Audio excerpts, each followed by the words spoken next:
ఎర్రచందనం సమృద్ధిగా లభించేటువంటి శేషాచల అటవీ ప్రాంతానికి నెలమైనటువంటి తిరుపతి ఇంకా చిత్తూరు జిల్లాలో రెడ్ శాండిల్ స్మగ్లర్స్ ఆగడాలకి అంతు లేకుండా పోతుంది. ఏదైతే మొన్నటికి మొన్న చిత్తూరు జిల్లా అన్నమయ్య జిల్లాకు సంబంధించి ఇటు పీలేరులో ఇటు విధుల్లో ఉండేటువంటి గణేష్ అనేటువంటి కానిస్టేబుల్ను ఎర్రచందనం స్మగ్లర్లు చెక్పోస్ట్లో గుద్ది చంపినటువంటి ఘటన మరొక ముందే ఇవాళ తిరుపతి జిల్లాలో ఉండేటువంటి ఏర్పేడు మండలానికి సంబంధించి Chinthalapalem task force check post వద్ద కూడా ఓ కానిస్టేబుల్ పైకి ఈ రెడ్ శాండిల్ స్మగ్లర్స్ కారు దూసుకుని వెళ్ళడంతో ఆ కానిస్టేబుల్ ఎవరైతే ప్రభాకర్ రావు ఉన్నాడో తీవ్ర గాయాలైపోయినటువంటి పరిస్థితి. ప్రభాకర్ రావుతో పాటు తోడుగా విధుల్లో ఉన్నటువంటి ఫారెస్ట్ వాచర్ అయినటువంటి సుబ్రహ్మణ్యం కూడా స్వల్పపాటి గాయాలైనట్లుగా కూడా తెలుస్తుంది.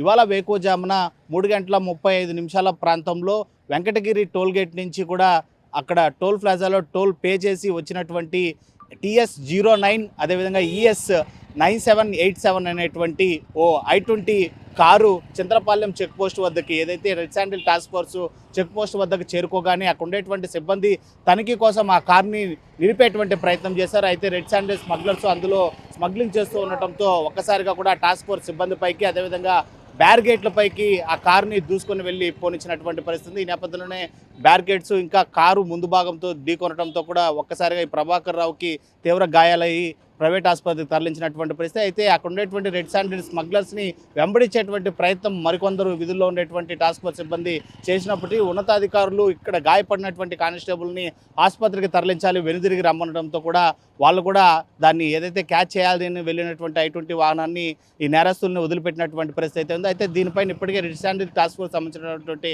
అధికారులు ఏమి కూడా మీడియాతో మాట్లాడినటువంటి పరిస్థితి అయితే ఉంది. ఏర్పేడు మండలానికి సంబంధించి పోలీస్ స్టేషన్లో అయితే మాత్రం ఇటు టాస్క్ ఫోర్స్ సిబ్బంది ఇచ్చినటువంటి ఫిర్యాదు మేరకు కేసు నమోదు చేసి ఇటు దర్యాప్తు అయితే ప్రారంభించినటువంటి పరిస్థితి అయితే ఉంది. తరచూ తిరుపతి అదేవిధంగా చిత్తూరు జిల్లాలో ఎర్రచందనం పూర్తిగా సమృద్ధిగా లభించడంతో పూర్తి స్థాయిలో ఆగడాలకి అంతు లేకుండా పోయిందని చెప్పొచ్చు. ఏమాత్రము భయం కానీ పక్షవాతం కానీ లేకుండా పూర్తి స్థాయిలో ఇటు కానిస్టేబుల్ పైకి విధుల్లో ఉండేటువంటి పోలీసులపైకి వాహనాలని దూసుకొని పోనిస్తూ వాళ్ళు ప్రాణాలను హరికొనేటువంటి పరిస్థితి అయితే మాత్రం ఈ రెండు జిల్లాల్లో కనిపిస్తున్నటువంటి పరిస్థితి. దీనిపైన ఇక అధికార పార్టీ కావచ్చు లేదా సంబంధిత శాఖకు సంబంధించినటువంటి అధికారులు మాత్రం ఏ విధంగా స్పందిస్తారనేది వేచి చూడాల్సినటువంటి పరిస్థితి అయితే ఉంది. వీడియో జర్నలిస్ట్ మణికంఠతో Lokesh reporting for RTV Tirupati జిల్లా.